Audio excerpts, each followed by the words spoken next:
Alors bonsoir à toutes et à toutes, bienvenue pour ce second webinaire qui s'intitule Réussir une question de stratégie, la suite, qui sera présenté par Madame Frédérique Ascudier. Alors petit rappel concernant ce webinaire, si vous souhaitez poser une question à tout moment, c'est possible en appuyant sur la petite vignette Levez la main tout en bas pour prendre la parole et poser une question orale. On prendra peut-être pas toutes les questions à chaque fois, mais si n'hésitez pas à prendre la parole, ou alors par écrit via la petite vignette qui s'appelle Q et R. Et même chose, on va essayer de répondre au maximum de questions, même si c'est parfois un peu compliqué, mais on va faire le maximum. Dernière chose, ces deux webinaires, celui-ci et le précédent seront disponibles sur la chaîne YouTube de l'Université de Montpellier à la suite de ce webinaire et très prochainement, courant semaine prochaine. Donc voilà, je pense qu'on est déjà pas mal. Je vais laisser la parole à Madame Escudier et je vous souhaite à toutes et à tous un très bon webinaire.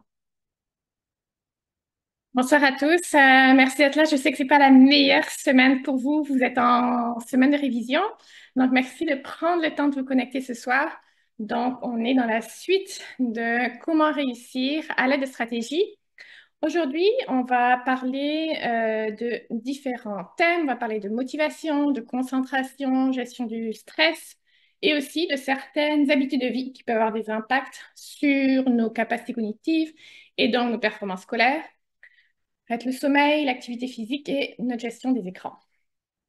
Je sais que certains d'entre vous avaient demandé que je vous envoie d'avoir les diaporamas de la présentation. C'est pas quelque chose que je peux faire, malheureusement, parce qu'il y a beaucoup de captures d'écran de mon livre. Là, tous les infographies sont tirées du livre Savoir apprendre pour réussir. Donc, je peux pas, j'ai pas les droits d'auteur pour diffuser ces diaporamas.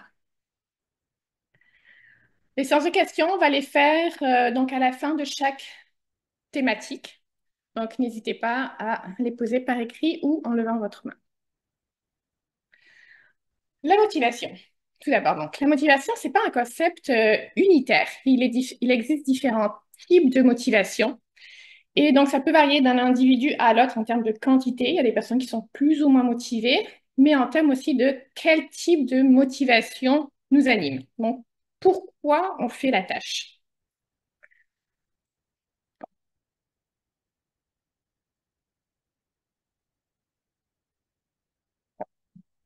La première motivation, c'est la motivation intrinsèque. Donc, c'est la motivation. Ah, pardon, j'ai du mal avec mon curseur. C'est la motivation qui est associée à la notion de plaisir, d'envie d'apprendre. C'est une motivation d'effectuer la tâche parce qu'on la trouve agréable, qu'on la trouve intéressante. On ressent une curiosité envers cette tâche-là. Et la deuxième motivation, c'est la motivation extrinsèque. Donc, tous les types de tâches n'ont pas le pouvoir là, de déclencher une envie, d'apprendre un plaisir de faire cette tâche-là.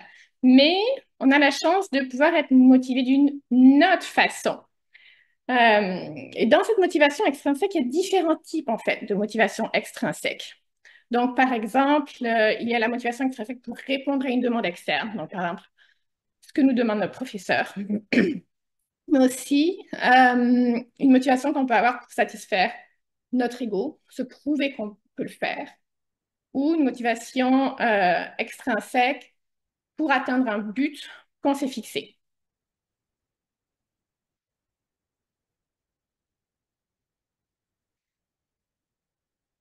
Donc, vous voyez ici que les types de motivation extrinsèque, on ressent un sentiment de maîtrise qui est un continuum, en fait, où on a peu ou même pas de sentiment de maîtrise quand on fait la tâche simplement pour répondre à une demande. Donc, on a une autorité qui nous demande de faire la tâche et on répond à cette demande. Si on fait la tâche pour répondre à un but qu'on s'est soi-même fixé, on va ressentir davantage de sentiment de maîtrise.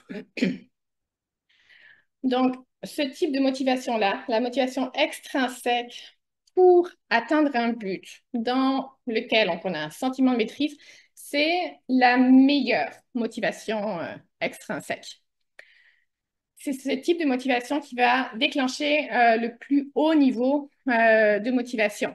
Quand on fait ça simplement pour répondre à une demande parce qu'on se sent forcé, puis qu'on ne comprend pas sa pertinence, on sera peu motivé à le faire, on va faire peu d'efforts. Donc, on a deux très bonnes motivations, la motivation intrinsèque et la motivation extrinsèque liées à un but. C'est ces deux motivations qu'on va aller chercher. Et pourquoi ces deux motivations sont les meilleures? C'est que les recherches ont montré que quand on est motivé par ces deux types de motivation, c'est corrélé à différents comportements. C'est corrélé à davantage d'efforts, davantage d'investissement dans la tâche, de davantage de persévérance. On essaie aussi de faire le mieux possible, ce qui n'est pas forcément le cas quand on fait la tâche simplement pour répondre à une demande sans qu'on en soit convaincu de son utilité. C'est aussi, on va avoir aussi un affect plus positif envers la tâche. C'est-à-dire qu'on va trouver ça plus agréable de travailler pour faire cette tâche. On va avoir plus d'enthousiasme, plus d'inspiration. Et on va avoir tendance à donner le meilleur de nous-mêmes.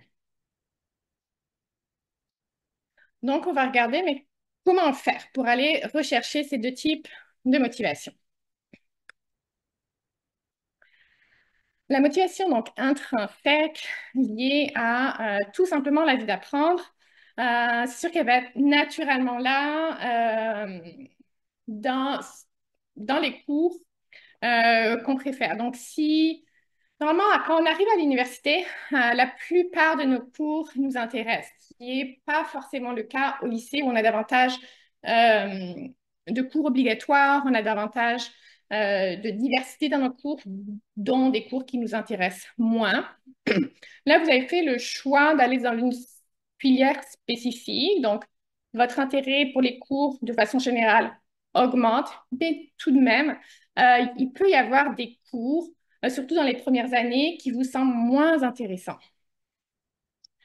Et pour arriver à améliorer votre envie d'apprendre ces cours-là, il est bon de prendre le temps d'y réfléchir, de ne pas s'arrêter à cette première pensée que ça ne sert pas à grand-chose, j'aime pas ça, mais de dire à quoi ça pourrait servir et de prendre quelques minutes de réflexion pour aller faire des liens entre ces cours et des habiletés que vous pouvez développer. Ils peuvent vous servir pour comprendre d'autres cours ou qui peuvent vous servir pour développer des habiletés qui vous serviront dans votre futur pour certaines tâches professionnelles, pour même vous développer certaines habiletés comme de communication, par exemple de présentation, et qui peuvent vous aider aussi tout simplement à aussi comprendre le monde qui vous entoure. Donc, c'est intéressant vraiment de s'arrêter et de faire l'effort de voir mais, tout ce que vous pouvez retirer d'un cours qui, à première vue, vous intéressait moins. La motivation extrinsèque, donc comment l'augmenter, ça va être en ayant un choix futur, un choix de carrière qui va vous motiver. Donc, le choix de carrière, c'est vraiment le ou au moins un des plus grands défis auxquels vous êtes confronté maintenant, vous avez été confronté dans les dernières années. C'est très difficile. Ça, c'est un article du Monde qui est sorti cette semaine qui montre que il y a une grande proportion des étudiants qui, qui ont de la difficulté à choisir la bonne filière et qui vont se réorienter. Donc, les chiffres sont à peu près de 20% des étudiants qui se réorientent. Et donc, c'est aussi en augmentation. La raison principale, c'est que, on doit faire ce choix très tôt et on est on fait ce choix qu'on est encore en développement, quand nos intérêts se développent Et aussi parce que on a beaucoup de connaissances sur les filières, les cours, la longueur du cursus, mais on a peu de connaissances sur le métier en lui-même et concrètement les tâches qui devront être faites au cours de la journée.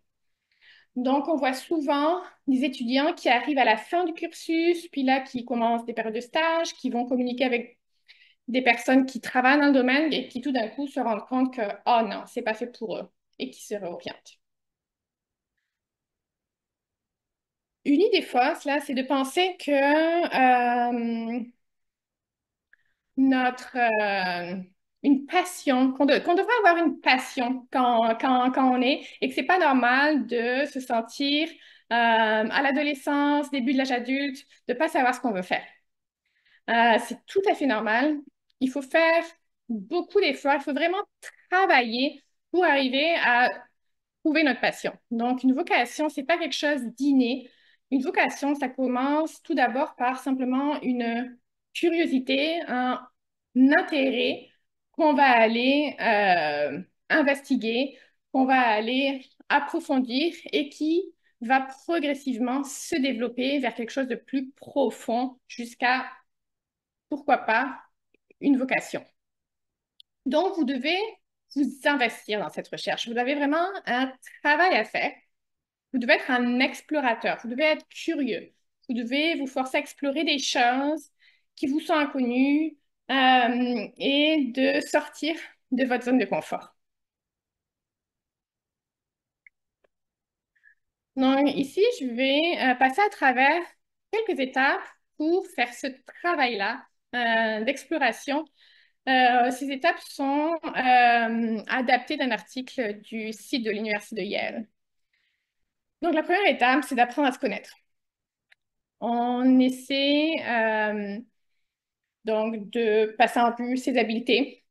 Donc, dans nos habiletés, on a les hard skills, le savoir-faire, et les soft skills, le savoir-être. Les soft skills sont par exemple les capacités d'organisation, d'adaptabilité, de communication. Puis le savoir-faire, c'est ce que vous allez apprendre au cours de vos études.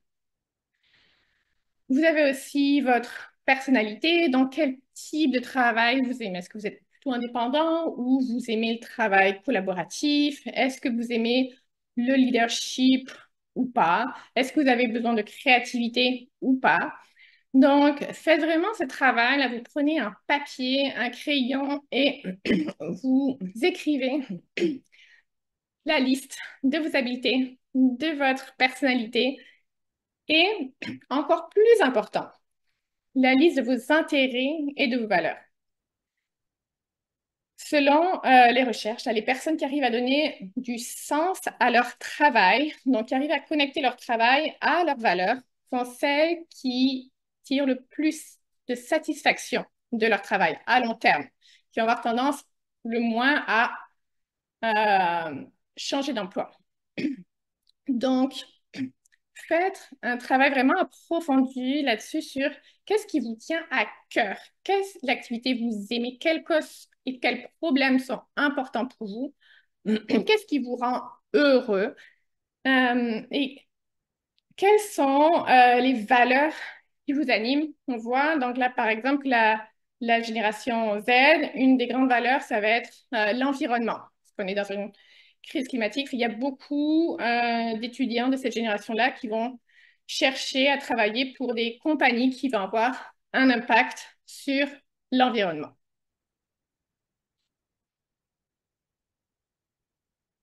Alors, Frédéric, on a une question. Mhm. Je vais laisser la main à Sandrine. Allez-y, normalement. Allez, c'est bon. On vous entend, Sandrine.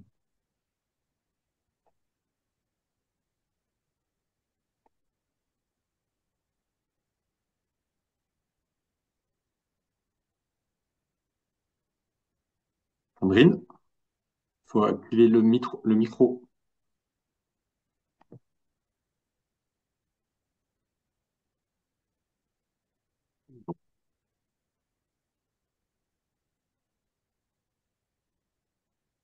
Ok, le micro est Oui. ouvert, mais Oui. on ne vous entend pas. Fait que je vais Allez-y, continuer Sandrine. et Oui. Je pourrais reprendre la question un peu plus tard si jamais le premier micro se règle.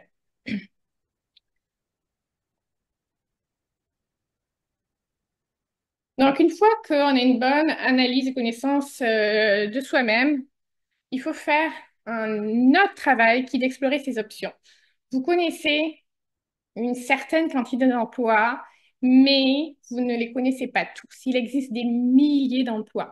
Des nouveaux emplois sont créés continuellement à mesure que les industries évoluent. Donc, prenez le temps.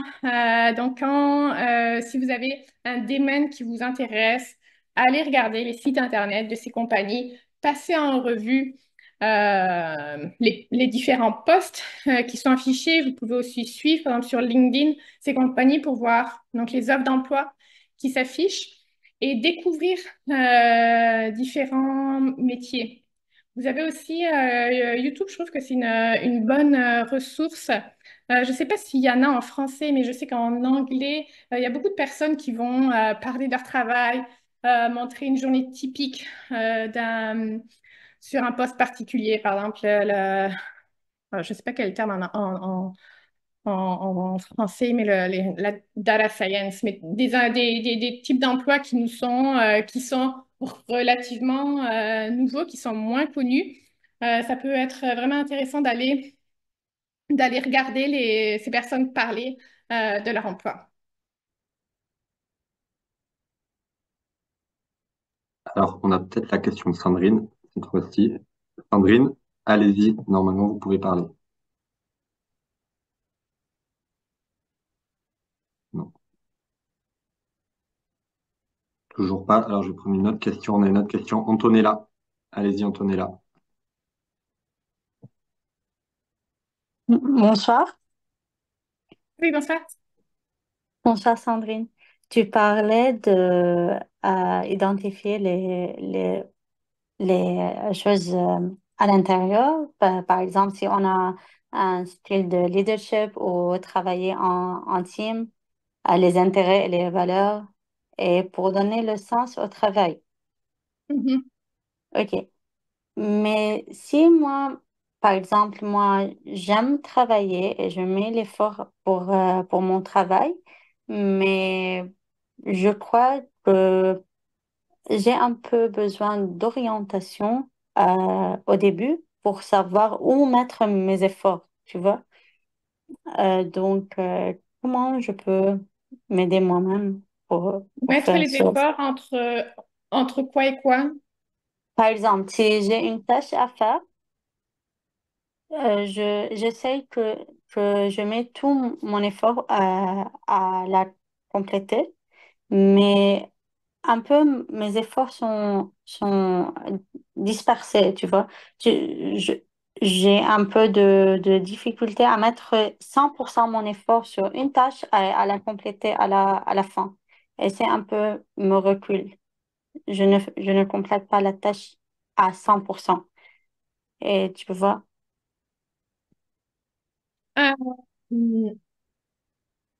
oui, là, on est plus dans les capacités d'organisation. Le travail à faire ici, quand on a du mal à persévérer, quand on commence à procrastiner, parce qu'il y a différentes causes de procrastination, c'est de se demander pourquoi, d'analyser ben, sur quelle tâche on a tendance à procrastiner, parce que la raison peut être de l'anxiété. Donc, par exemple, pour résoudre ça, il y a différents moyens. Ça dépend quelle est la source du problème. Mais est-ce que c'est par exemple dans une matière où on a des difficultés puis on doit aller chercher de l'aide? Est-ce que c'est une tâche qui nous paraît euh, trop difficile? Puis là, bon, on essaie de prendre les stratégies qu'on a vues la dernière fois, de décomposer au maximum cette tâche-là pour que ça nous paraisse plus accessible. Ça peut être aussi parce que la procrastination, parce qu'on a du mal on est dans la gratification immédiate et on a du mal à donner de l'importance à une gratification À euh, long terme. future. comme un examen, ben, ça arrive dans trop longtemps. Fait qu'on va avoir tendance à repousser le travail puis faire des tâches qui nous donnent davantage de plaisir. C'est pour cela donc aujourd'hui qu'on parle de motivation et que c'est intéressant de vraiment faire le travail d'avoir un projet professionnel qui nous allume. Parce que quand on passe par des périodes où c'est plus difficile de travailler, d'arriver à visualiser ce futur, cet objectif-là qui nous allume, ça va avoir un vrai impact sur notre capacité à diminuer la procrastination et à mener les tâches à terme. Donc, c'est pour ça que je vous encourage vraiment fort, même si vous dites, ah oui, j'aime ça, ma filière, c'est pas suffisant. Ça va être davantage payant pour vous d'être sûr de vous, puis d'avoir un vrai projet à long terme qui vous passionne, qui vraiment déclenche une lumière chez vous et vous permet de passer à travers tous les efforts, tout le travail qu'on vous demande dans vos études. Donc, une fois que vous avez exploré vos options, la prochaine étape, ça va être de les évaluer par rapport à l'analyse que vous avez fait à l'étape 1 de vos intérêts, vos habiletés, votre personnalité et vos valeurs. Donc, pesez, regardez les avantages et les comptes de chaque option et regardez à quel point ça vous correspond. Ça n'a pas besoin de vous correspondre partout. Et ce qu'on recherche, encore une fois, c'est que ça vous corresponde le plus dans vos intérêts et vos valeurs, parce que vos habiletés, vous pouvez toujours les développer. Mais si ce travail, cette carrière-là, elle ne correspond pas à vos valeurs, vous n'arrivez pas à lui donner du sens, ça va être dur de développer ça. Ensuite, ce qui est très important, ça va être d'avoir davantage de connaissances pratiques sur ces carrières-là. Donc, ça va être d'essayer d'avoir de l'expérience grâce à des stages, des emplois temps partiel, des activités au sein d'organisations étudiantes. Et encore une fois que vous avez que vous êtes arrivé à avoir une certaine expérience pratique, refaites un bilan parce que régulièrement, la réalité de l'emploi est différente d'idées préconçues.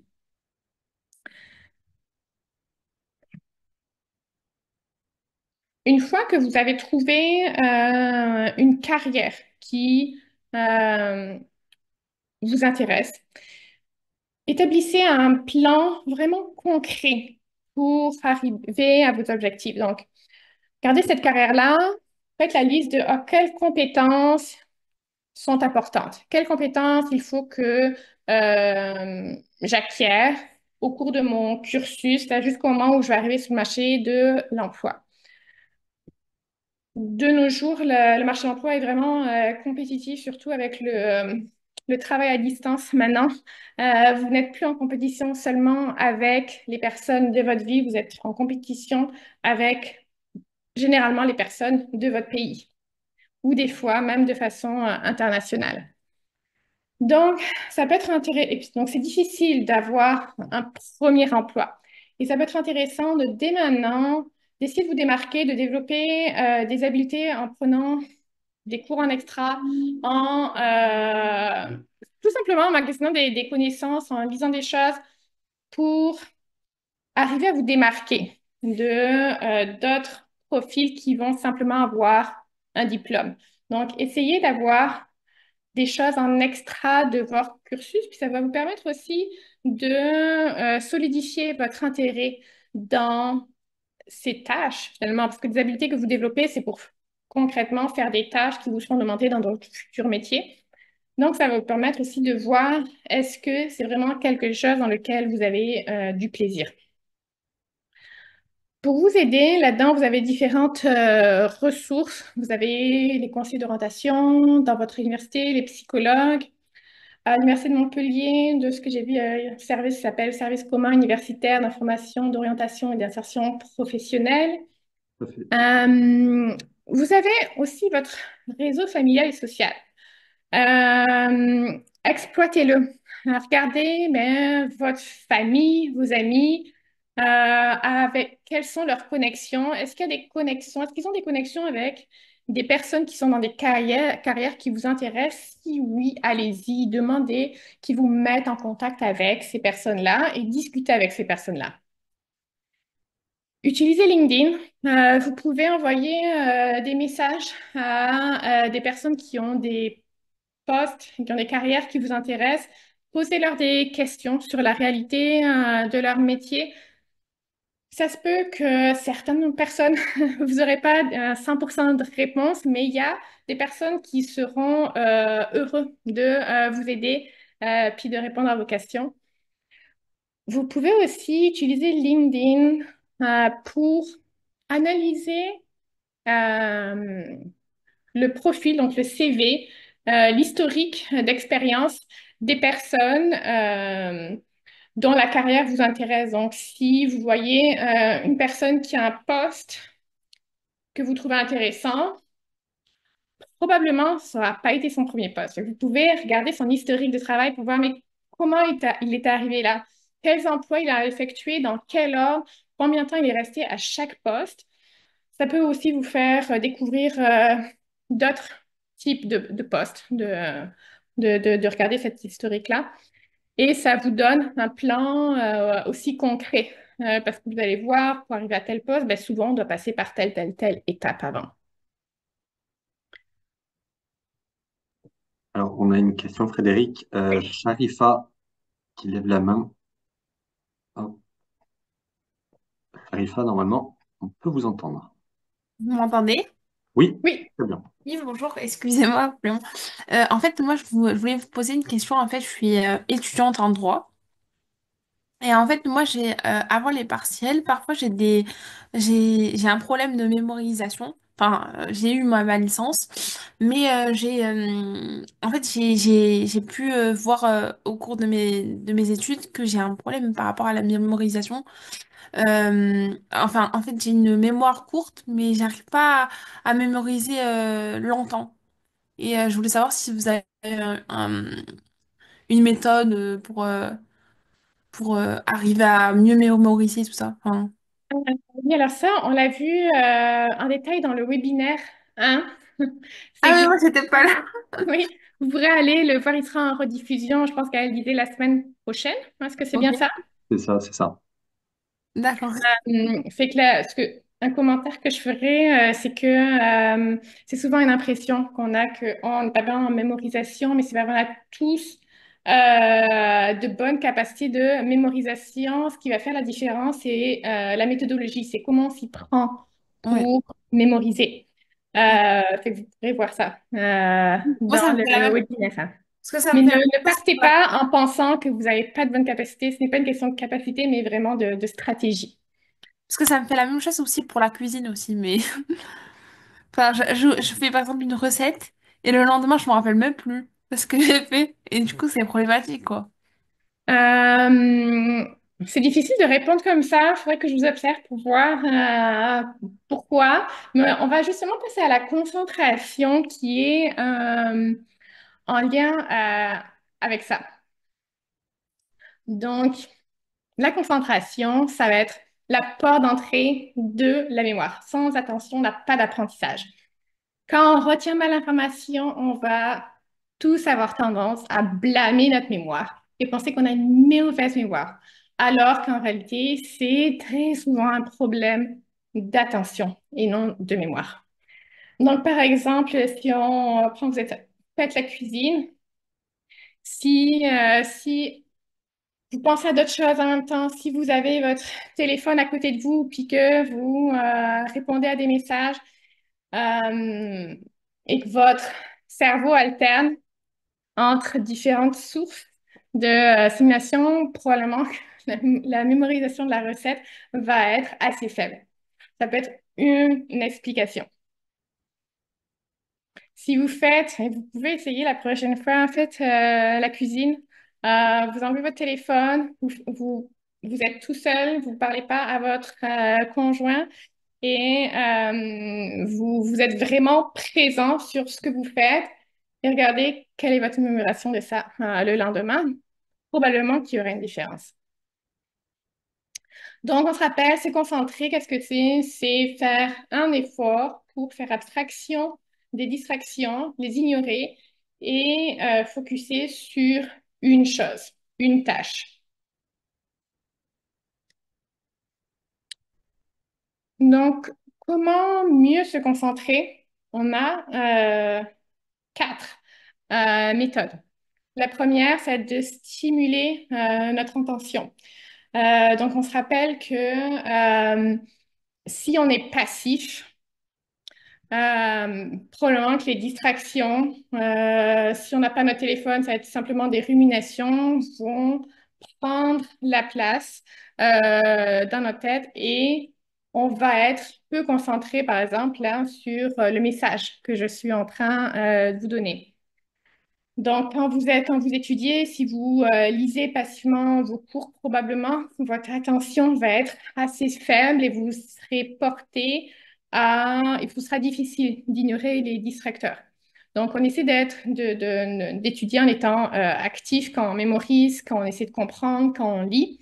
Donc là, c'est quelque chose qu'on a vu la dernière fois. Je ne vais pas repasser dessus aujourd'hui. Aujourd'hui, ce qu'on va voir, c'est les trois méthodes suivantes. Donc, la première étant permettre au cerveau de se ressourcer régulièrement, ensuite bloquer les distractions externes et ensuite bloquer les distractions internes. Donc, un premier principe pour avoir un bon niveau d'attention, c'est d'avoir un bon rythme d'étude durant la période de devoir. Le cerveau n'est pas fait pour rester concentré de façon stable sur une longue période de temps. Il a une capacité limitée à se concentrer. Donc, lorsqu'on exécute une tâche, notre cerveau va progressivement se fatiguer, le niveau de concentration va progressivement diminuer. À quel rythme il diminue? C'est très variable d'une tâche à l'autre. Si on est très motivé par la tâche, ça va diminuer très lentement. Si on n'est pas motivé, ça va diminuer très vite. Euh, et si c'est une tâche où on est passif, encore une fois, ça va diminuer très vite. Fait que c'est difficile de donner un temps en minutes après combien de temps notre attention est trop faible. Donc, notre attention, c'est comme une batterie. Une batterie qu'on peut recharger. Comment ça tâche avec une batterie pleine? Elle se vide petit à petit. Et au fur et à mesure qu'elle se vide, on a de la difficulté à bloquer les distractions. Donc, notre cerveau, il va de plus en plus alterner entre des périodes de concentration et de distraction. On voit ici sur ce graphique, donc, le moyen de lutter contre ces diminutions progressives, c'est de faire des pauses. On fait une pause, une bonne pause. On va voir tout à l'heure qu'est-ce que c'est une bonne pause. On se ressource. Notre cerveau se ressource et on recharge notre batterie attentionnelle. Donc, c'est ce graphique qu'on va essayer de viser par nos périodes d'études. On fait des pauses régulières. Cette méthode-là, elle s'appelle la méthode des micro-pauses ou Pomodoro. Pomodoro, ça veut dire, si je me souviens bien, ça veut dire minuteur en italien. Non, ça veut dire tomate en italien, non? Qui est tomate, qui est le minuteur de la cuisine. Euh, donc, on met un minuteur. Il y a des applications en fait qui s'appellent Pomodoro que vous pouvez trouver sur Internet où vous allez pouvoir mettre votre temps d'étude et votre temps de pause et qui va sonner régulièrement pour vous rappeler que c'est le temps d'étude ou le temps de la pause. La durée des micropauses, la fréquence, ça dépend. Il n'y a pas une durée qui est parfaite. Je vais vous donner des exemples là, de ce qui peut se faire. On peut faire des périodes courtes de travail qui sont 15 minutes, 1 minute de pause, des périodes un peu plus longues qui sont 25 minutes de travail, 5 minutes de pause. Ou si vous arrivez à rester bien concentré sur la tâche que vous êtes en train de faire, ça peut être même 50 minutes de travail, 10 minutes de pause. Donc, ça dépend quelle est votre niveau d'attention sur la tâche. Il va varier en fait d'une tâche à l'autre, d'un cours à l'autre, un cours qui vous motive beaucoup. Ben, peut-être que vous êtes capable de faire 50 minutes et 10 minutes de pause. Un cours pour lequel c'est plus difficile, vous pouvez aller faire le 15 minutes, une minute. Alors, quoi faire pendant les micro-pauses? Il faut faire des activités qui nous détendent et nous procurent du plaisir. Donc, ce sont des activités divertissantes. Là, je vous ai mis une étude que j'aime beaucoup parce qu'elle est très simple. Donc là, c'était des participants à qui on avait fait, donc c'était une étude sur les micropauses et il y avait donc deux groupes, un groupe qui regardait un toit de béton et un groupe qui regardait un toit vert, donc avec des plantes, des fleurs. Et donc, ça montrait que le groupe qui simplement regardait le toit avec de la nature était capable de davantage se ressourcer que l'autre groupe. Donc, ils avaient ensuite de meilleures performances dans les tâches que l'autre groupe. Pourquoi? C'est parce que la nature, elle a un pouvoir de déclencher un sentiment de se déconnecter, de se sentir ailleurs. Euh, Ça met le cerveau au repos de façon naturelle quand on regarde la nature.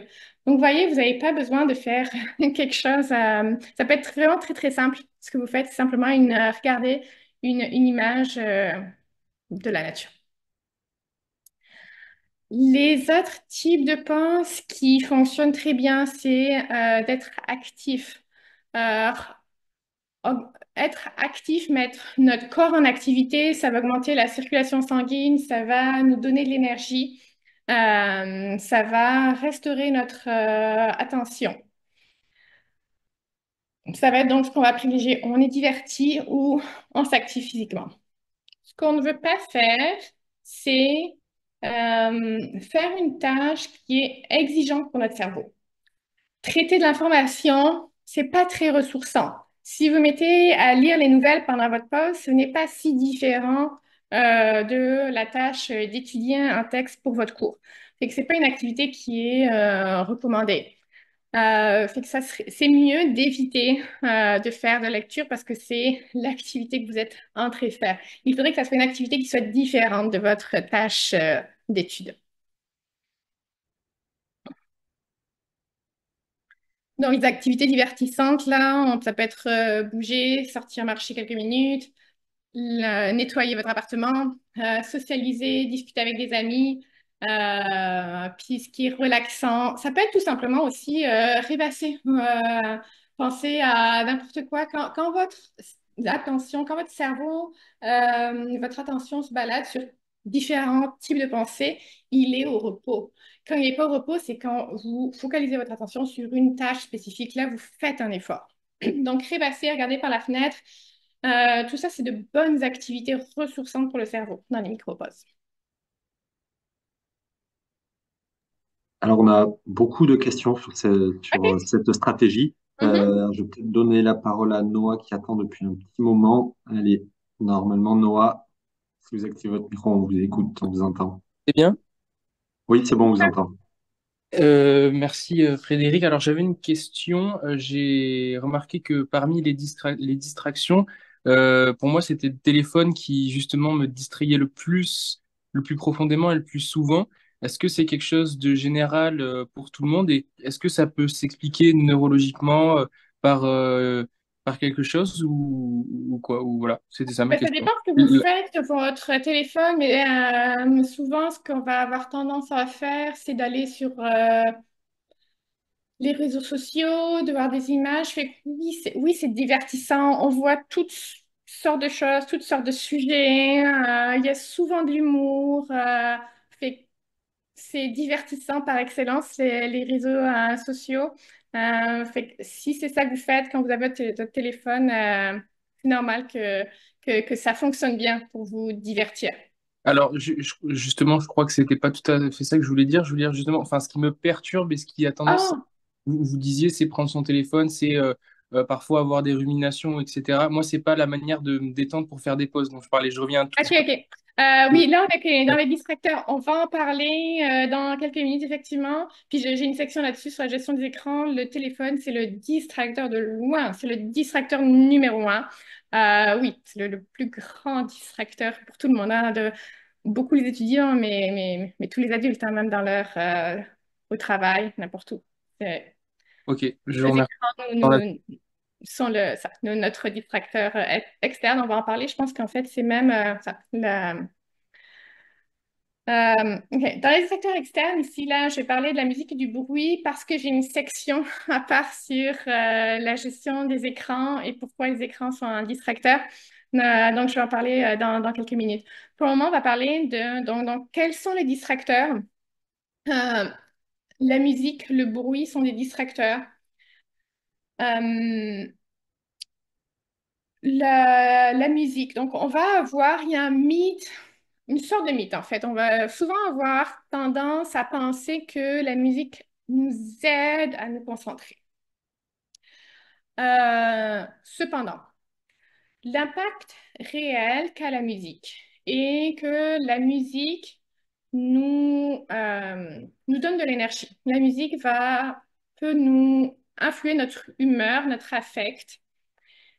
Et donc, si on n'est pas motivé à faire quelque chose, on met de la musique, on se sent énergisé, on va avoir le sentiment que, ah tiens, ça nous aide à nous concentrer.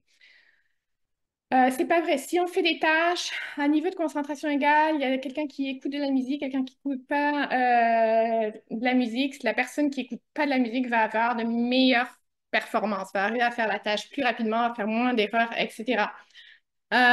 Mais si vous avez des difficultés à augmenter votre niveau d'éveil, à vous sentir bien éveillé, vous avez besoin d'énergie, mettez de la musique. Ça peut avoir un effet indirect sur l'attention.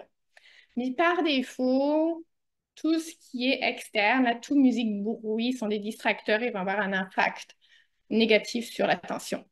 Si vous voulez vraiment étudier avec de la musique, ce qu'il faut faire, c'est éviter certains types de musique qui vont le plus capter votre attention et donc vous distraire de votre tâche. C'est les fortes variations d'intensité. Donc, la musique qui est tout d'un coup très fort, ça va capter votre attention. Tout d'un coup, votre attention va se porter sur la musique et non plus sur votre tâche. Quand il y a des paroles, surtout dans votre langue dominante, en français, ça aussi, ça va avoir tendance à capter votre attention, à rentrer en confrontation avec les mots que vous êtes en train d'essayer de mémoriser ou de lire, de comprendre. Les musiques à forte connotation émotionnelle, donc que vous aimez beaucoup, ça aussi, vous avez des souvenirs associés à ces musiques, ça aussi, ça va vous distraire davantage. Donc, c'est mieux d'avoir des musiques un peu plus neuves, des musiques seulement instrumentales. C'est les musiques qui vont avoir le moins d'impact négatif. Ça va être bien aussi d'éviter d'utiliser la musique dans des tâches qui sont le plus complexes. Donc, quand vous faites vraiment des tâches de compréhension de textes qui vous sont un peu complexes, c'est pas la meilleure tâche dans lesquelles utiliser la musique. Si vous avez si vous comprenez bien votre sujet, vous avez des exercices à faire, là, ça peut être un meilleur moment pour utiliser la musique dans votre étude. Ce qu'on va aussi éviter, c'est les bruits. Donc, d'être dans un environnement où le pire bruit, ça va être les conversations. Donc, pour entendre des bribes de conversation de personnes, notre cerveau, là, c'est comme quand vous voyez un mot, c'est automatique, vous le lisez. Quand vous entendez des conversations de façon automatique, votre cerveau traite les mots et vous traitez la conversation à côté de vous. Donc, essayez d'être dans un environnement où il y a pas de télé, mais aussi, bah, si vous travaillez à la bibliothèque, d'être dans un coin de la bibliothèque où il n'y a pas, par exemple, d'étudiants qui travaillent en groupe, puis qui parlent entre eux, parce que ça va être un gros... Ou de ne pas travailler dans un café. Encore une fois, vous avez un groupe d'amis qui travaillent entre eux, puis il va y avoir des conversations régulières. Et donc, le distracteur, ça va être toutes les notifications de vos appareils. On va le voir tout à l'heure. Les distractions internes, ça va être vos pensées, vos ruminations. Donc, ça va être des pensées souvent, soit qui vous inquiètent, là, les examens qui arrivent, soit ça peut être des pensées positives, là, tout ce qui est une forte connotation émotionnelle, ça va avoir tendance à, on dit, popper, apparaître dans nos pensées, dans notre tête et nous distraire de ce qu'on est en train de faire. Un moyen d'arriver à mieux bloquer ces distracteurs internes, ça va être faire un exercice qu'on appelle la présence attentive ou la pleine conscience. Cet exercice, qui est en fait aussi appelé la méditation, quand on fait ça, qu'est-ce qu'on fait? On fait le vide dans notre esprit et on centre son attention sur le moment présent. Donc, on est en train là de travailler à bloquer toutes les pensées externes à la situation au moment présent. Quand vous faites ça, vous êtes en train de travailler votre attention, de votre faculté d'attention. Ça entraîne votre cerveau à donc moins se laisser distraire. Donc, vous pouvez faire à la maison des exercices de respiration ou des activités là, donc vous vous concentrez sur vos émotions, sur vos cinq sens, sur votre expérience, donc en temps réel, et à bloquer les pensées ou à laisser passer les pensées qui vous traversent l'esprit, donc sans leur accorder de focus d'attention. Si donc vous voulez essayer de faire ça, vous dites ah, j'ai tendance à trop me laisser distraire par mes pensées, c'est le moyen d'y arriver. Par contre, ça prend de l'entraînement pour que vous ayez réellement un impact, pour que votre cerveau soit meilleur à gérer ces distractions, à bloquer ces distractions internes. Il faut le faire régulièrement. C'est comme si vous vouliez donc faire un nouveau sport, il faut au quotidien pratiquer ce nouveau sport. Donc, c'est recommandé de faire ça au moins une fois. C'est même bien de le faire deux, trois fois par jour. Ça peut pas être longtemps, ça peut être juste quelques minutes, mais donc de prendre l'habitude d'intégrer ça à votre routine, de faire quelques minutes de respiration, de présentation attentive.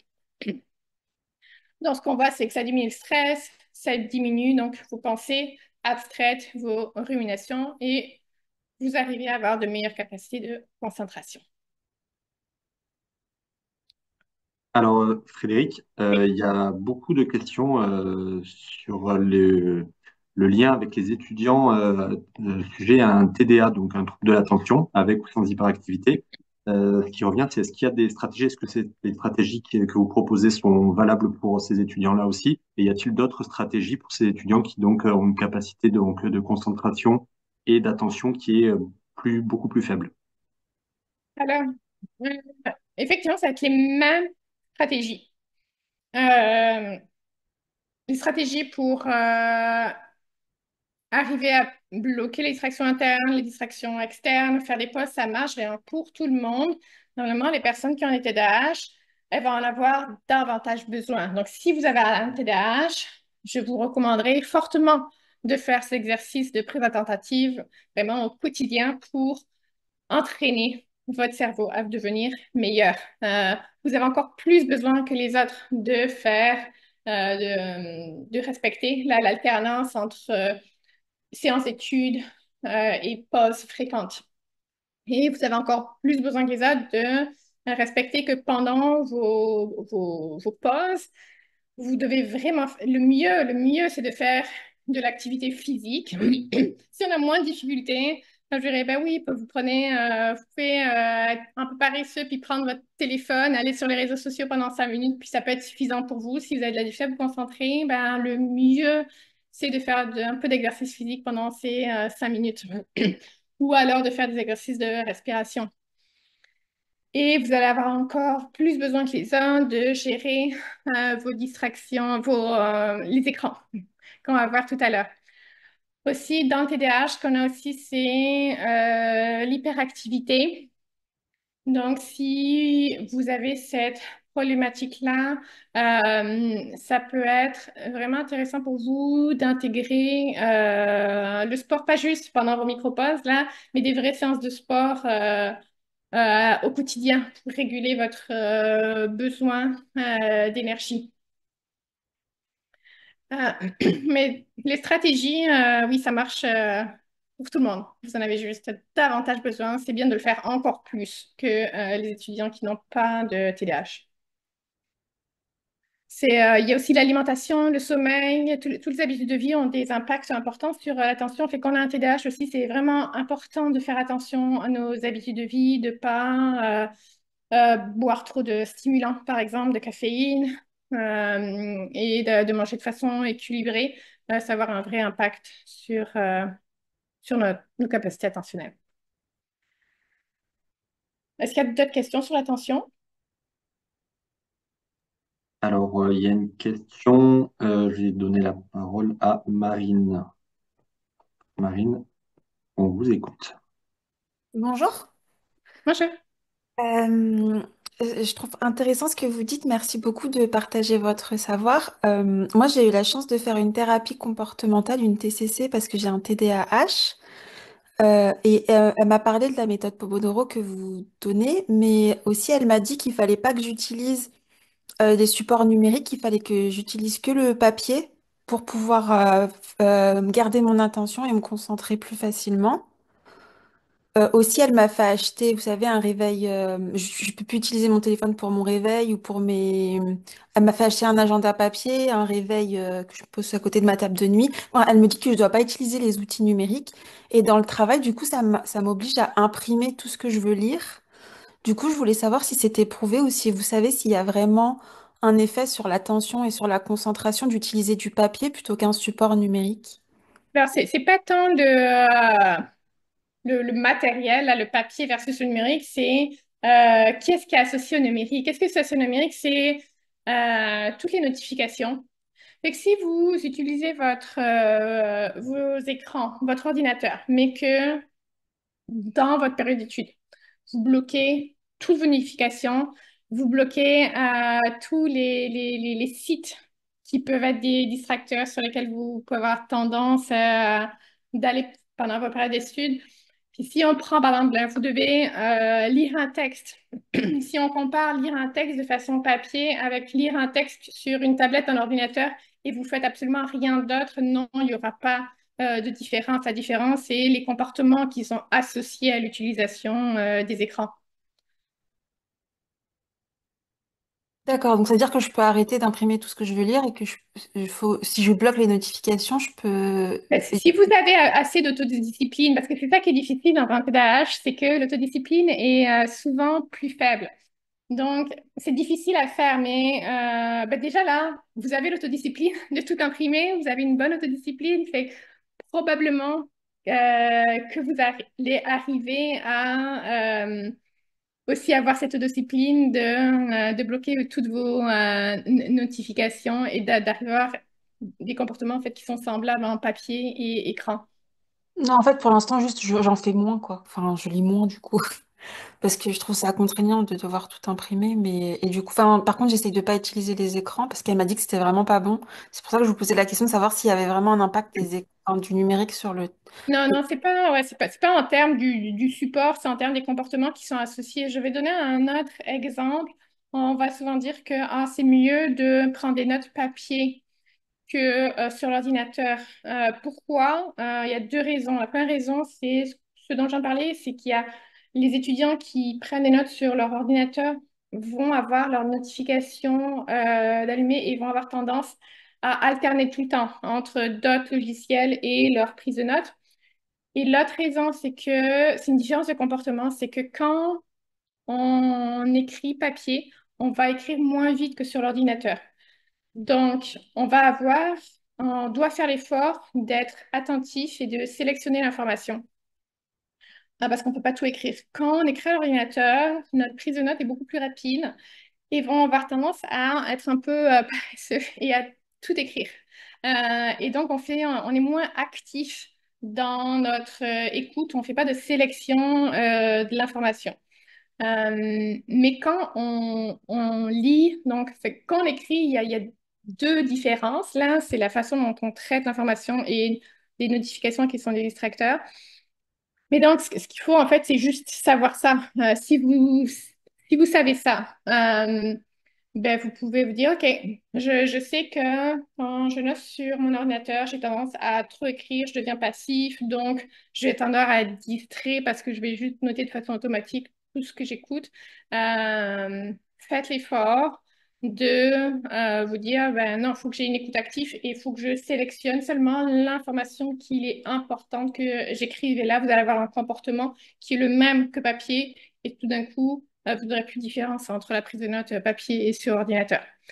Quand vous lisez, la différence est qu'on fait d'autres choses sur l'ordinateur. Donc, si vous savez ça, prenez les moyens nécessaires pour couper tous les distracteurs, puis vous allez avoir des performances similaires entre papier et ordinateur.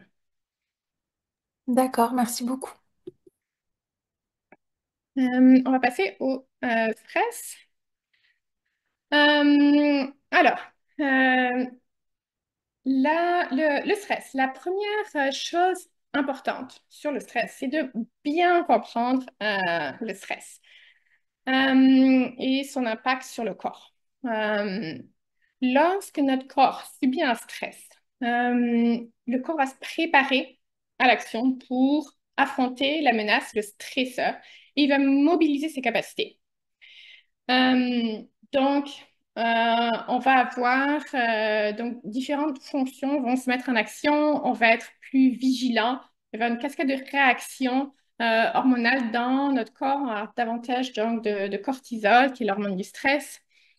Et notre corps va être prêt à affronter notre stresseur. Donc, vous voyez sur l'image, augmentation du rythme cardiaque, de l'oxygénation et augmentation de l'éveil et de la vigilance, donc de notre concentration.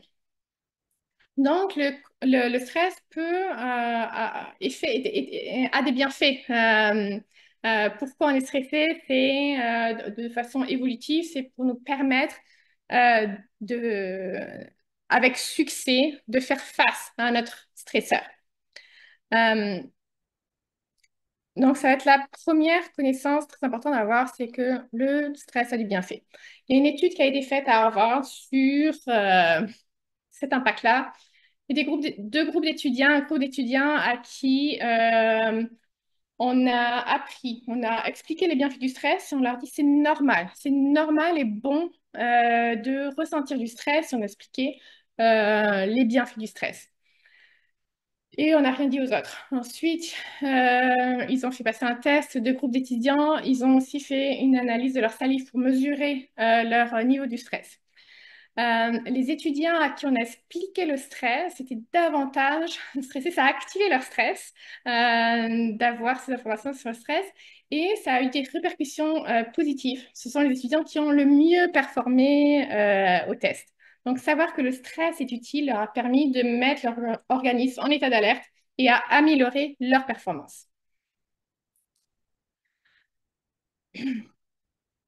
Donc, lorsque vous devez relever des défis, passer un examen, les réactions de votre organisme vous sont bénéfiques. Si votre organisme s'active à un niveau approprié et au moment opportun, il va être en mesure de faire face aux défis là, dans la pleine mesure de ses moyens. Donc, on va essayer de contrôler notre stress pour arriver à ce stress optimal. On veut avoir un certain niveau de stress. Là, on a vu que ça active notre organisme. Si on n'est pas stressé, si on n'accorde pas d'importance à l'examen, vraiment on manque de stress, seulement qu'on n'accorde pas beaucoup de valeur à l'examen, pas beaucoup de valeur à la réussite. Et il faudrait travailler sur notre motivation, peut-être changer de filière pour donner qu'on accorde plus d'importance, qu'on se sente un peu plus stressé. Euh, on ne peut pas avoir trop de stress. Quand on a trop de stress, là, on est dans un mode plus de panique et on perd nos moyens. Et on ne peut pas non plus avoir un stress qui est généralisé, qui est prolongé, parce qu'on ne peut pas avoir notre organisme en état d'alerte de façon continuelle parce que ça va nous épuiser. On veut être stressé seulement au moment opportun. Donc, pendant l'examen ou juste avant la période d'examen, là, pour qu'on arrive à bien étudier. Donc, qu'est-ce que ça fait le stress quand on est dans notre stress optimal? On a une meilleure attention, une meilleure mémorisation, meilleure récupération, meilleure vitesse de travail et meilleure capacité de raisonnement. Donc, à peu près toutes nos fonctions cognitives là, sont améliorées. Pour arriver à contrôler notre stress, ça peut être intéressant d'analyser la source du stress. Là, c'est un petit acronyme qui s'appelle CINE qui permet de passer en revue les différentes causes du stress. Qu'est-ce qui nous cause du stress? C'est des situations où on ressent pas de contrôle.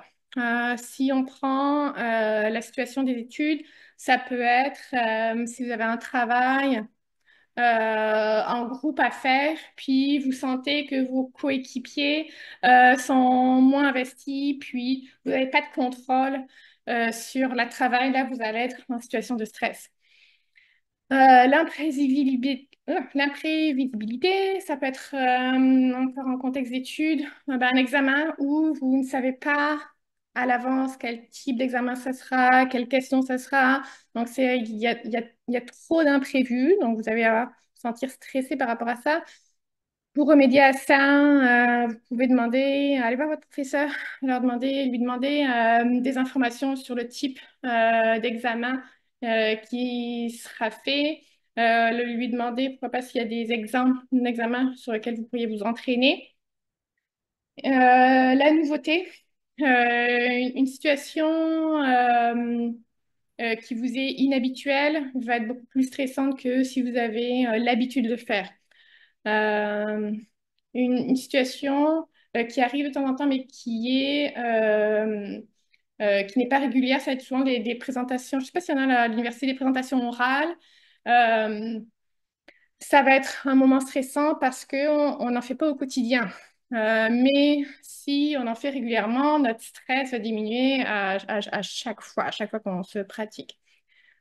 Pour remédier à ça, on peut se faire des pratiques en se mettant dans l'environnement, en essayant de reproduire au maximum la situation. Donc, si c'est une présentation orale, vous prenez des amis et vous leur faites votre présentation. Si c'est un examen, vous êtes stressé vous essayez de reproduire le contexte vous enlevez vos livres, vous enlevez tout le matériel, vous mettez un minuteur, un temps limite, et vous essayez, puis vous prenez donc des questions d'examen des années précédentes pour vous exposer à la situation, puis que ce soit moins une situation de nouveauté.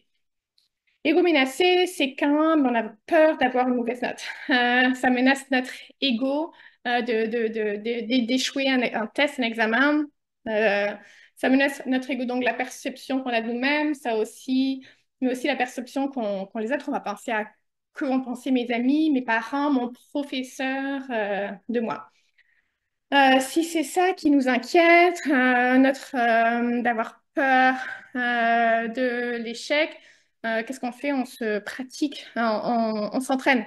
Et pour réévaluer nos capacités, donc on fait des flashcards, puis on regarde quel pourcentage de mes flashcards je connais pour avoir une évaluation juste de ces capacités, parce qu'on va souvent avoir tendance, quand on est stressé, à sous-évaluer nos capacités.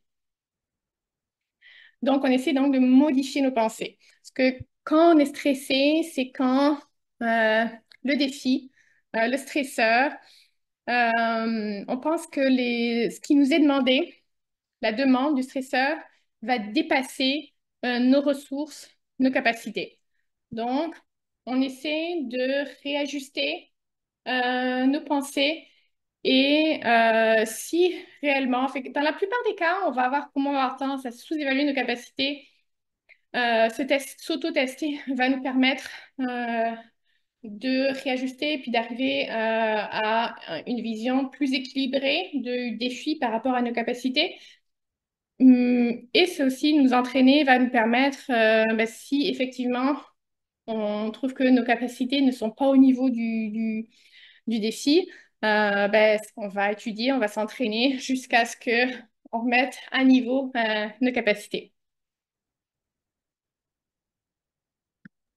Alors, on a peut-être une petite Oui, question. Alors, Amara, normalement, on vous écoute, on vous entend. D'accord, merci et bonsoir. c'est ça. Du coup, ma question, c'est justement au niveau de l'attention, parce que je voulais poser depuis là. Et effectivement, moi, dans mon cas, lorsque je suis en classe, je n'arrive pas à me concentrer au bout de 3 minutes. C'est-à-dire, le pic, c'est à 3 minutes. Une fois que je me concentre jusqu'à un certain niveau, je vois que mon esprit part ailleurs, je commence à penser aux choses inutiles qui ne me rapportent rien, en fait. Et deuxièmement, c'est par rapport à mes manières de réviser. Lorsque je commence à réviser comme ça, c'est-à-dire, j'ai l'impression que je peux surmonter une montagne sans me fatiguer. Mais lorsque je commence à réviser, en moins de 30 minutes, je vois que waouh, je suis essoufflé et je n'ai plus envie, c'est-à-dire, je n'ai plus cette force de continuer à réviser. Donc, c'est pour cela que je voulais vous demander si toutefois vous avez des méthodes pour cela et afin que je puisse vraiment améliorer ces deux choses qui me fatiguent beaucoup, surtout en ces temps de partiel. Quand on est en cours, là, la raison principale de distraction, c'est que on écoute passivement le professeur et là, on a tendance à être très, très facilement distrait. Fait que, les recommandations, c'est ce qu'on a vu la dernière fois d'être actif dans notre réflexion et de prendre des notes pour quand vous occupez votre pensée avec le traitement, en fait, la compréhension de ce qui dit le professeur, euh, vous n'allez pas donner de place à d'autres types de pensées qui pourraient venir vous distraire. Quand vous étudiez, ben, ça va être de faire toutes les techniques là, d'études actives, de mémorisation de flashcards qu'on a vues la dernière fois. Et puis sinon, ben, de façon générale, ça peut être un problème de motivation. Fait que là, peut-être qu'il y a aussi un travail, si c'est un peu trop généralisé, votre manque d'attention, peut-être qu'il y a un travail à faire sur votre motivation, comme on a vu dans la première partie. D'accord, merci beaucoup. Euh, pour la gestion du stress. Euh, je vais vous montrer ici, je vais vous parler simplement d'une technique. Je vous parle de technique parce qu'elle elle est très, très, très efficace. Puis je vous parlerai d'autres, je vous aurai aussi une liste d'autres techniques que vous pourrez aller explorer par vous-même. La respiration profonde, là, c'est la respiration avec le diaphragme et pas avec le thorax. Donc, où on va utiliser vraiment son abdomen. Ça consiste à inspirer, expirer lentement en utilisant le diaphragme de la poitrine. Le diaphragme, c'est le muscle qui sépare l'abdomen de la poitrine. On inspire en gonflant l'abdomen, ça baisse le diaphragme, et on expire en dégonflant l'abdomen, ça fait remonter le diaphragme vers la poitrine et ça vide les poumons. Pour bien faire ça, le rythme devrait être environ, donc c'est une respiration lente, c'est 6 respirations par minute. Ça correspond à un rythme d'environ 10 secondes d'un cycle inspiration-expiration de 10 secondes. Et puis pour bien faire cet exercice, pour que ça ait vraiment un impact sur votre stress, il est recommandé, là, les études montrent qu'il faudrait faire ça d'environ 5 à 10 minutes. Si vous ressentez un niveau de stress un peu généralisé, c'est bien de le faire une ou même plusieurs fois par jour, là, selon vos besoins. Vous ajustez selon votre ressenti de stress, là, le nombre de fois que vous le faites par jour, mais 5 minutes, c'est pas grand-chose, ça s'intègre assez bien au quotidien. Euh, cette respiration profonde, elle va augmenter la quantité d'oxygène qui est absorbée par le sang. Et elle va activer un système qu'on appelle le système nerveux parasympathique qui va déclencher un état de relaxation. Donc, quand vous faites cet exercice, votre rythme cardiaque va diminuer, votre pression artérielle va diminuer. Et ce système parasympathique, il ne peut pas agir en même temps qu'un autre système qu'on appelle le système nerveux sympathique. Et le système nerveux sympathique, c'est le système qui active la réaction de stress. Donc, quand vous faites exercice, à la fois vous bloquez l'arrivée de stress et vous déclenchez aussi un effet de relaxation. Fait que c'est extrêmement efficace. Donc, cet exercice, simplement en quelques minutes, va faire que vous allez diminuer votre niveau de cortisol, donc l'hormone du stress, dans votre corps. Je vous montre cet exercice parce que c'est à la portée de tout. C'est vraiment simplement un exercice de respiration et vous pouvez le faire dans tout contexte. Donc, même en situation d'examen, vous n'avez pas besoin d'équipement, c'est très discret. Fait que c'est un exercice vraiment parfait à faire pour diminuer votre stress. Ce que vous pouvez faire aussi au quotidien pour diminuer le stress, c'est faire de l'exercice physique. L'exercice physique, ça va favoriser la production de plusieurs hormones, l'endorphine, la noradrénaline, la dopamine. Ça va augmenter votre bien-être, votre plaisir et votre niveau là, de vigilance. Ça va vous permettre de mieux gérer votre stress.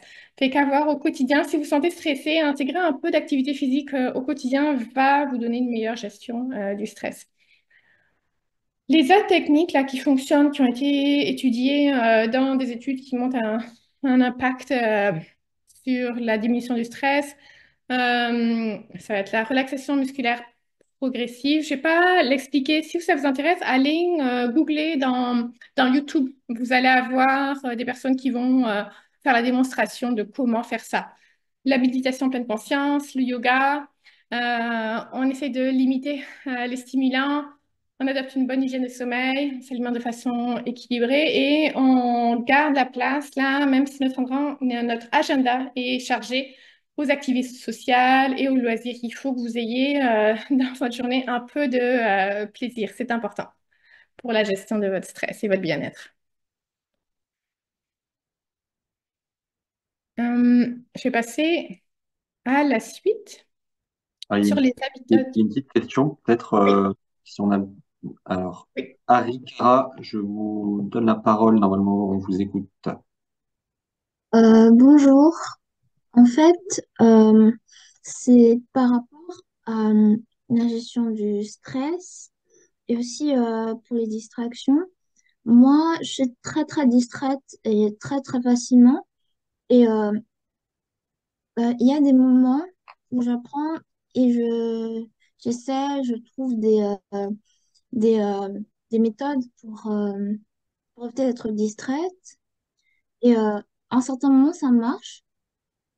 Puis après, il y a, après un certain moment, quand une tâche devient trop compliquée, ou bien quand un jour vient où je n'arrive pas à suivre cette méthode ou à garder une bonne habitude, cette habitude, en fait, je l'abandonne et je reviens à un mode de vie très distraite et où je n'arrive pas à être productive. OK. Euh, fait Dans le premier webinaire et dans ce webinaire-là, j'essaye de vous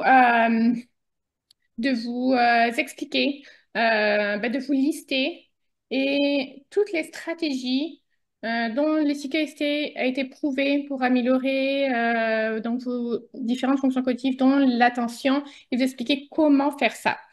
Si, après avoir mis ça en place, ou si vous n'arrivez pas à mettre ça en place, euh, puis on a parlé TDAH tout à l'heure. Peut-être qu'il y a un problème sous-jacent qui fait que c'est hors de votre portée de mettre ça en place à long terme. Si là vous sentez que vous n'y arrivez pas à faire, à mettre en place ces stratégies-là, vous pouvez consulter. Puis si vous pensez qu'il y a peut-être un TDAH ou alors si vous avez un TDAH et que vous n'arrivez pas à gérer votre attention, vous pouvez consulter un médecin. Quand on consulte un médecin pour notre diagnostic de TDAH, bon, il va y avoir une évaluation. Si on a un diagnostic, la première étape, ça va être de faire ce que je vous dis là, hein, de mettre en place certaines bonnes habitudes de vie, certaines recommandations. Si ça marche toujours pas, la médication est possible. Donc, je vous conseillerais pour les personnes là qui m'écoutent et qui disent, non, je vois toutes ces stratégies, mais j'arrive pas. Essayez-les d'abord là, mais si vous n'y arrivez pas, consulter un médecin, puis regarder si il y aura un besoin de médication pour arriver à une attention efficace. D'accord. Euh, et en fait, quand on commence une bonne habitude, quelles seraient les stratégies pour pouvoir la maintenir? Parce que quand j'en commence, il y a certains moments où quand je sens un peu que je ne peux pas faire cette habitude et tout, je finis par la lâcher et ne plus du tout avoir cette habitude-là. Est-ce que vous étiez là au premier webinaire? Non, Euh, j'ai pas pu y on a assister. parlé des habitudes des habitudes de vie, fait que je recommanderais de regarder le premier webinaire parce qu'il me reste quand même trois thématiques à aborder et il nous reste 20 minutes, fait que je peux pas aller euh, en détail là, dans une autre thématique que ce qui est prévu aujourd'hui. On est même un peu en retard là sur le programme. Fait que je vous encouragerais à regarder le premier webinaire pour ça. Où est-ce qu'on peut trouver le premier Il webinaire? sera envoyé la semaine prochaine. Il sera sur le YouTube de l'université. Merci. Alors, les habitudes de vie, on va commencer par le sommeil. Donc, les défis là que les étudiants ont à relever perturbent le sommeil. Là, les statistiques, c'est environ 60% des personnes 17-24 ans, là, début de l'âge adulte. Lorsqu'on a eu certaines caractéristiques des habitudes de vie, l'activité physique, l'alimentation, le moral, le niveau de stress, le sommeil, ce qu'on va voir, c'est que ce qui a le plus d'impact sur les résultats scolaires, ça va être le sommeil. Donc, pourquoi? Pourquoi c'est important le sommeil? C'est que c'est le sommeil qui permet de consolider les apprentissages, donc de mémoriser les choses. Quand on dort, bien qu'on est au repos, notre cerveau est actif.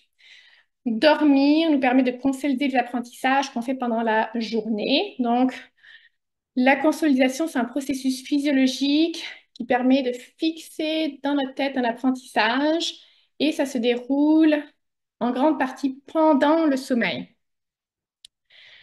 Euh, on voit que après une nuit de sommeil, généralement, les études chez les animaux, elles ont montré que le cerveau va être réactivé aux mêmes endroits que les tâches, que l'activité du cerveau durant des tâches qui ont été faites dans la journée. Donc, par exemple, si on demande aux souris de faire une certaine tâche, ça allume une certaine région du cerveau.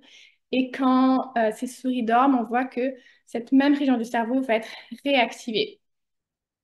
On voit là dans les études sur les humains qu'on leur fait faire une tâche, une nuit de sommeil passe, on refait cette tâche-là, on est meilleur, nos performances augmentent. Qu'est-ce qui se passe pendant le sommeil? C'est que donc on réactive les régions clés du cerveau et aussi il y a un nettoyage qui se fait. Donc il y a un renforcement des connexions entre les neurones qui sont utiles et une élimination des connexions qui sont inefficaces, qui sont faibles. Donc c'est là par exemple, malheureusement si vous n'avez pas révisé suffisamment quelque chose, le cerveau va faire le ménage et il va effacer cette mémorisation-là. Comment conjuguer sommeil et études? C'est intéressant, comme le cerveau là, permet de conseiller l'apprentissage, c'est intéressant de garder votre séance de mémorisation juste avant de dormir. Donc, ça peut être juste avant votre nuit. C'est intéressant que ce soit votre dernière activité avant d'aller dormir.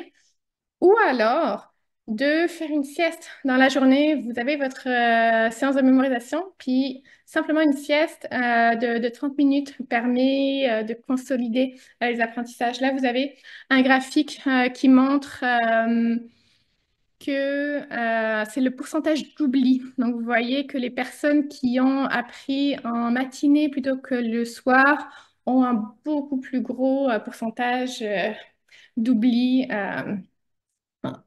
à l'examen, quelques heures plus tard. Le manque de sommeil.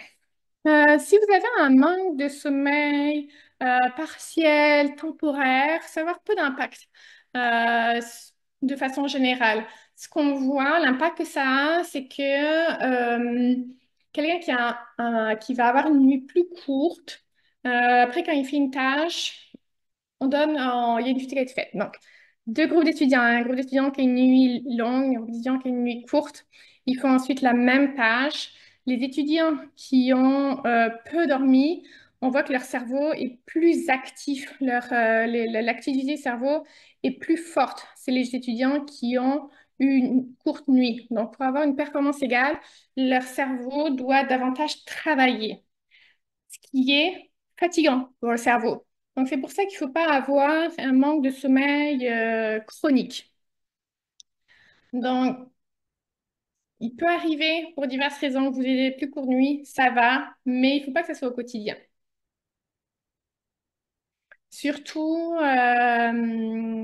donc, si vous avez un TDAH, faites encore plus attention à ça. Les stratégies pour mieux dormir. Donc, avoir une bonne hygiène de sommeil, ça veut dire se coucher à des heures régulières, donc toujours au même moment, nuit après nuit.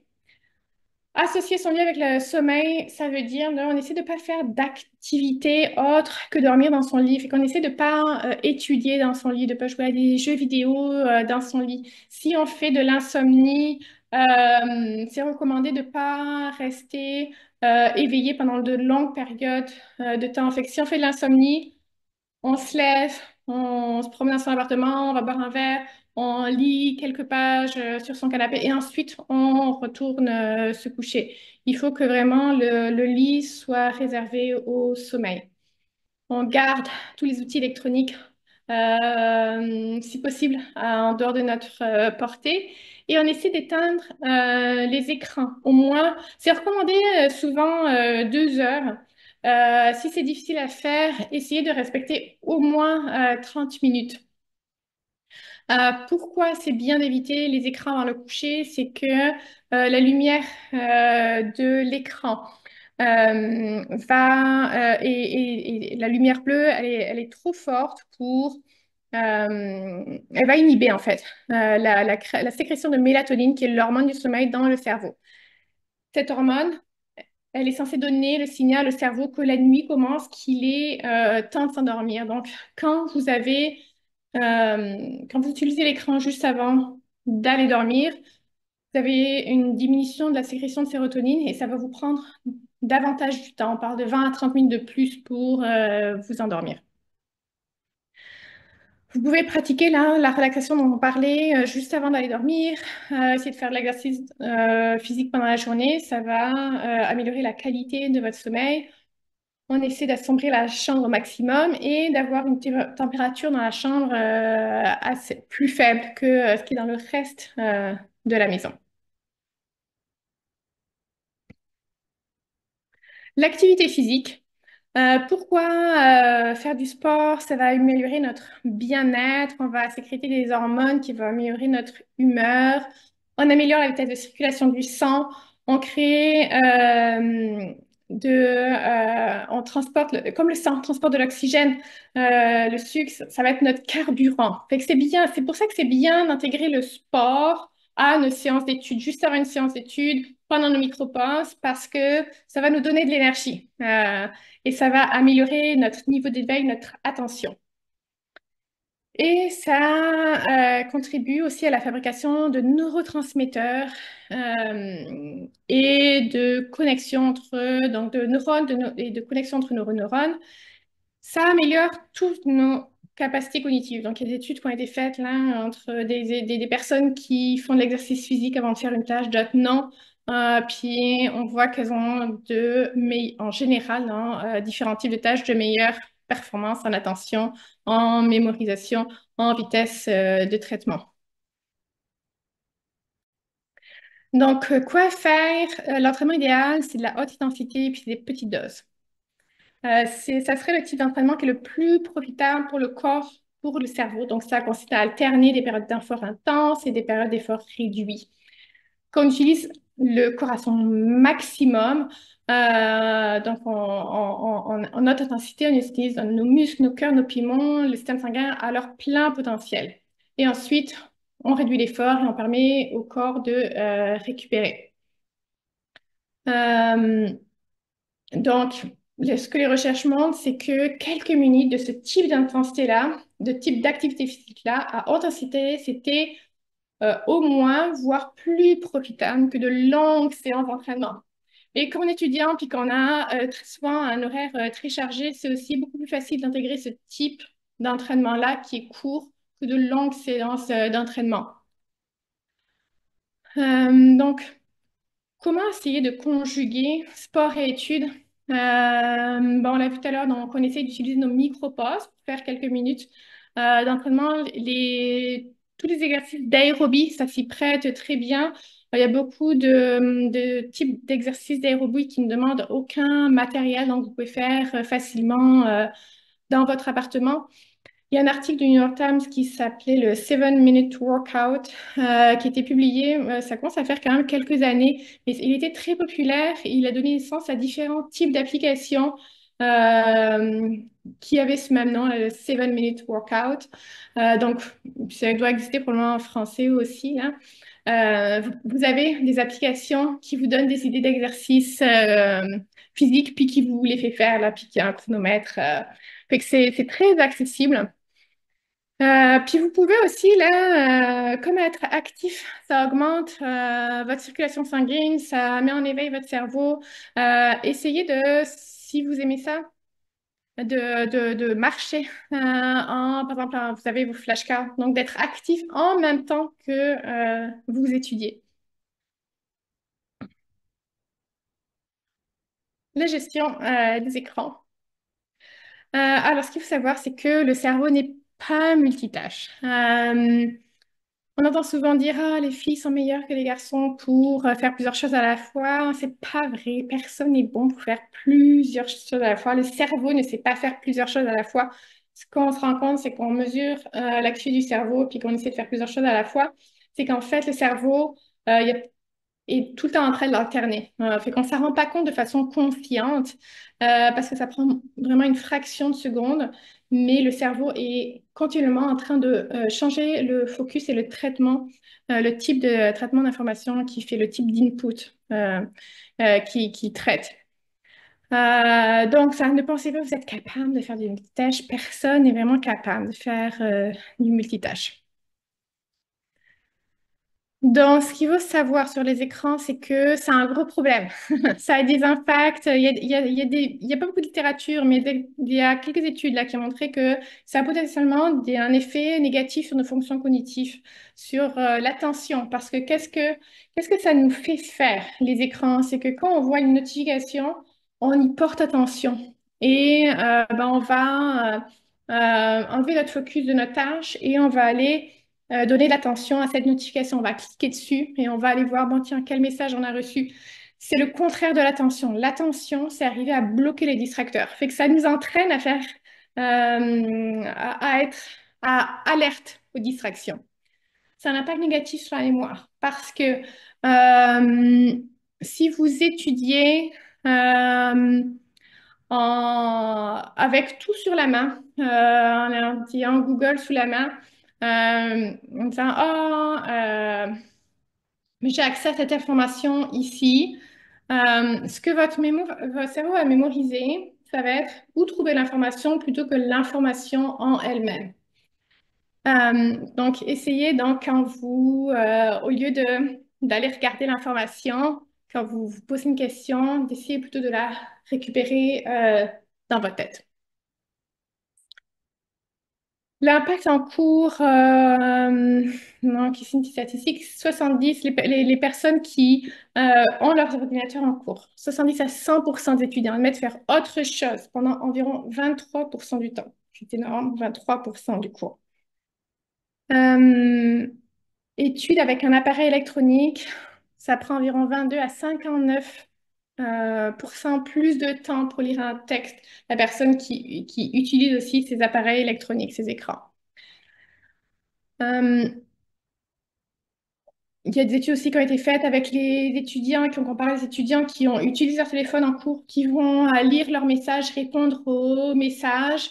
Ils ont pris ce groupe d'étudiants-là, les étudiants qui n'avaient pas ce comportement, et ils ont vu que les personnes qui lisaient et répondaient à leurs messages notaient environ 62% d'informations de moins que les étudiants qui n'utilisaient pas leur téléphone. Autre statistique, quand on observe des étudiants travailler sur un temps donné, c'est seulement 65% du temps qui est réellement passé sur la tâche et 35% du temps qui est passé sur des distracteurs. Le temps moyen où on est capable de rester concentré avant de regarder son téléphone, ses notifications, c'est d'environ 5 minutes dans nos périodes d'études. Donc, c'est très, très court.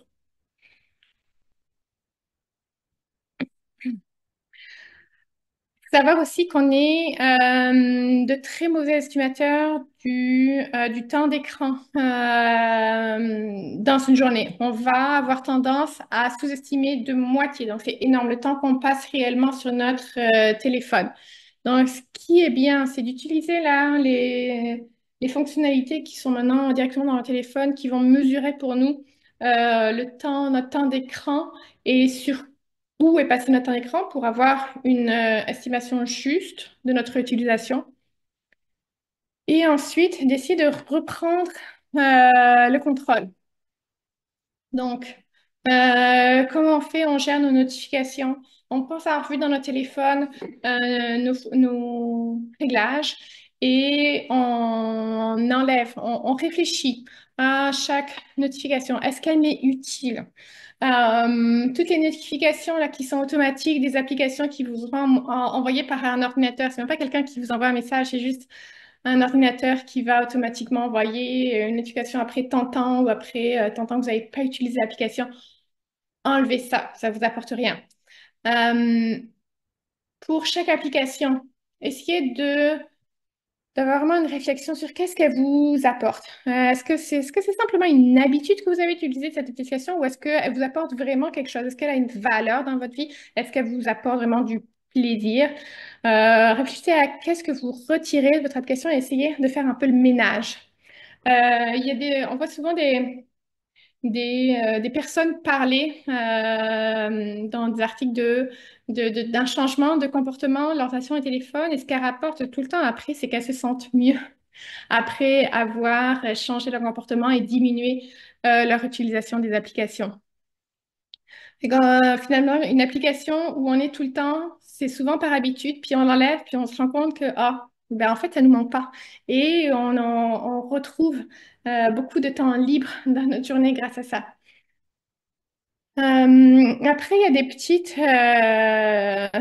stratégies qui peuvent faire un impact qui paraissent un peu bêtes là, mais les applications sur lesquelles vous avez tendance, si vous ne l'avez pas l'enlever, mais vous avez tendance à trop y aller, vous pouvez simplement, au lieu qu'elle soit sur votre écran d'accueil, donc le premier écran quand vous quand vous ouvrez votre téléphone, mettez-les sur le second écran, parce que un comportement qu'on va souvent avoir tendance à faire quand on est distrait, hop, tiens, on prend notre téléphone, allume notre téléphone.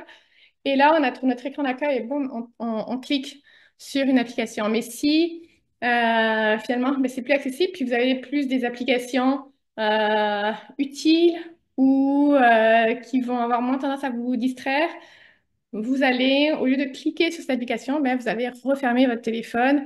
Et donc, vous allez perdre l'habitude d'aller cliquer sur ces applications.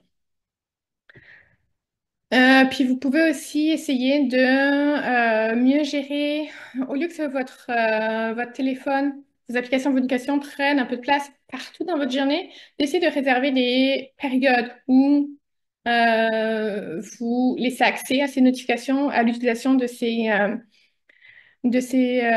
applications, puis d'autres où non. Donc, dans les sciences d'études, dans la lecture, dans l'amélioration, on met le téléphone dans une autre pièce pour pas avoir cette tendance à juste l'attraper dès qu'on sent qu'on est un petit peu distrait.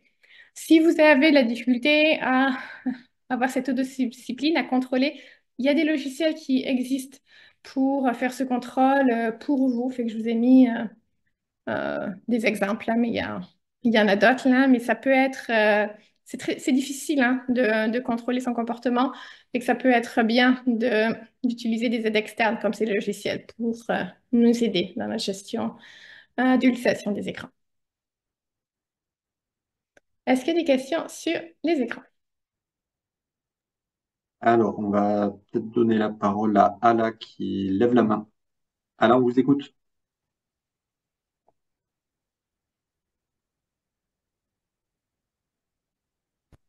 Enfin, Ça? S'il vous plaît, j'ai une question par rapport au sommeil. Oui. Euh, alors, si j'ai bien compris, le meilleur moment de la journée pour réviser, c'est plutôt le soir, pour avoir Oui, une mais c'est juste mémoire. avant le sommeil. C'est bien de ne pas avoir, donc quand vous mémorisez, que la Oui, prochaine activité soit le sommeil, qu'il n'y ait pas de distracteur entre votre période de mémorisation et votre sommeil. parce qu'en général, on commence tous les cours le matin, etc. Donc, c'est un peu Ah, compliqué. mais bah, les cours, je parle vraiment de séances de mémorisation où vous faites un effort pour mémoriser ça, donc de révision de vos flashcards ou de relecture, de mémorisation de vos cours. Quand vous êtes en cours, ben, vous êtes là pour prendre des notes, comprendre le cours, mais vous avez une séance à part de ça où vous faites le travail spécifique de mémoriser votre cours. Et c'est cette activité spécifique qui est recommandée de faire juste avant le sommeil. Ok. Et juste une deuxième question. Est-ce que vous conseillez de faire un exercice de respiration profonde pendant les micro-pauses? Oui, ben c'est ça. Ce qui est recommandé, c'est que ce soit divertissant, relaxant ou vous mettre actif. Et donc, la respiration profonde, c'est une activité extrêmement relaxante. Fait que oui, c'est très bénéfique de faire ça pendant les micro-pauses. Parfait. Merci beaucoup. et alors, justement, par rapport au sommeil, on a une remarque de Sharifa qui nous dit que c'est plus dur de s'endormir justement la veille des partiels. Et alors, c'est d'actualité et en même temps, ça rejoint le sujet du stress de tout à l'heure. Alors, est-ce que vous avez peut-être des stratégies pour justement améliorer et permettre de s'endormir plus vite dans des situations comme ça, veille de partiel, par exemple, veille d'examen?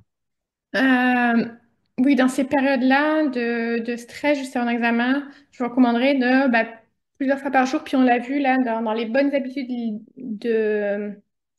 les bons comportements pour améliorer le sommeil.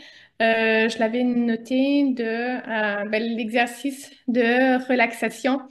Fait que c'est normal hein, de se sentir anxieux, stressé. Effectivement, ça a des impacts sur l'endormissement. Ça peut vous donner de l'insomnie. On a vu là la respiration profonde, vraiment, ça diminue votre hormone de stress dans votre corps. Donc, juste avant d'aller dormir, vraiment, faites l'effort là pendant quelques minutes. C'est suffisant de faire cet exercice de respiration profonde. Puis, donc, vous pouvez faire aussi dans ces périodes-là, bon, c'est sûr que c'est un peu difficile, on a moins de temps, mais c'est encore plus important de prendre aussi un peu de temps pour faire du sport. Le sport aussi, ça diminue le stress dans l'organisme.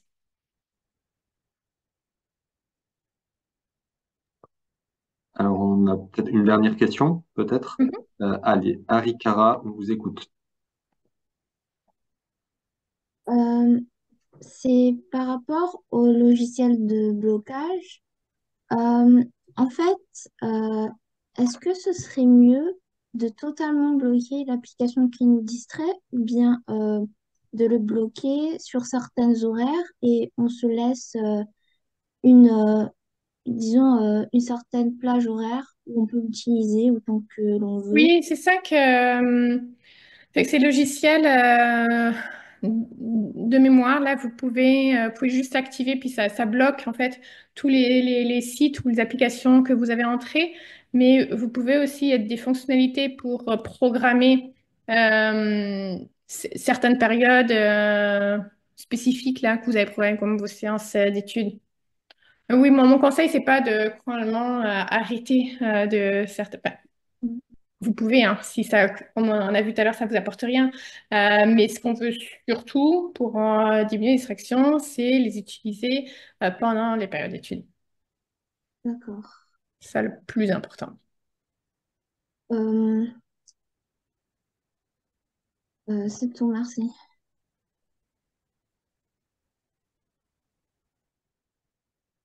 Merci à tous d'avoir été présents, d'avoir pris le temps d'être présents aujourd'hui, malgré le fait que vous êtes dans votre semaine de révision. Et puis bonne chance à tous pour les prochains examens. Donc ouais, on vous souhaite à toutes et à tous de bons examens et donc petite précision, ce webinaire et le précédent seront disponibles sur le YouTube de l'Université de Montpellier dans les jours à venir. Voilà, merci à tous, à toutes et à tous et bonne soirée.